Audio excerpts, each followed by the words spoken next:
Hello, I'm Robert Quinn. One of the things I remember so fondly as a child is something you might see on the screen here and recall from your own childhood, the Choose Your Own Adventure book. I always loved the way that I could choose varied outcomes, and each and every one would be a unique story and take me in a place that I didn't expect. I adopted this particular platform for interactivity and user engagement for a new textbook that I'm using in my art appreciation classes here at ECU. This is called In Art. The particular approach that I'm using here prizes interactivity and the hyperlinked nature of the internet to capitalize on student engagement, student ownership of their learning, and student interest. So I wanted to just share with you as briefly as I could some of the ways in which this textbook works in case you haven't had a chance to look at it yourself.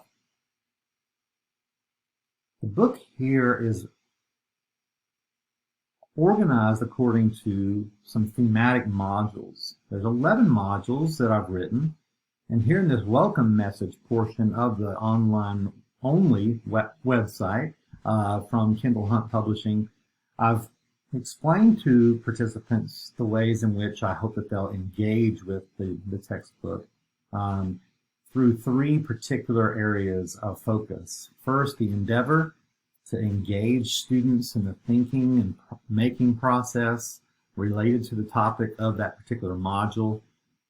Through second, the content hub, in which students direct their own activities as they work through varied sections, each in sort of bite-sized chunks that students can internalize and digest in ways that they find most appealing and most interesting, all being linked one to the other. And then third, through the extension, an opportunity for students to try to take what they've learned and apply it in a real-world, hands-on, sort of thinking through making approach to the content matter of that particular module. The 11 modules, which are accessed here at the top of each of the sections of the textbook, are described as a particular theme in art. So a couple of them, as you can see on the screen here, the heroic in art. What are some of the heroes in and of art? What do we think about when we're considering how our heroes are portrayed in artistic ways? What is it that we do when we think about heroic works of art? So I asked students to engage in those kinds of thematic explorations, and we explore all kinds of different things.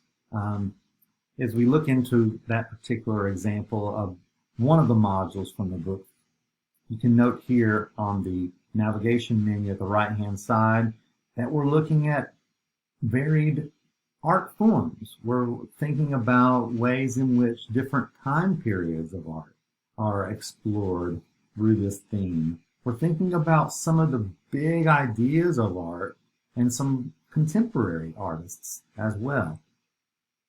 And each of these modules are concluded with an assessment that students take, a multiple choice quiz in which students have an opportunity to test their newfound knowledge through that particular quiz structure. So in each of these modules, I hope that students are engaging with the content and they're expressing themselves. The ways in which non-art majors think through making, I think, are unlocked in ways that this textbook provides them with new avenues to explore their creative side. Thanks for taking a little brief video tour of the textbook with me. I encourage you to check it out for yourself. You can visit the Kendall Hunt Publishing website for higher education, and you can request a desktop copy for yourself. Thank you.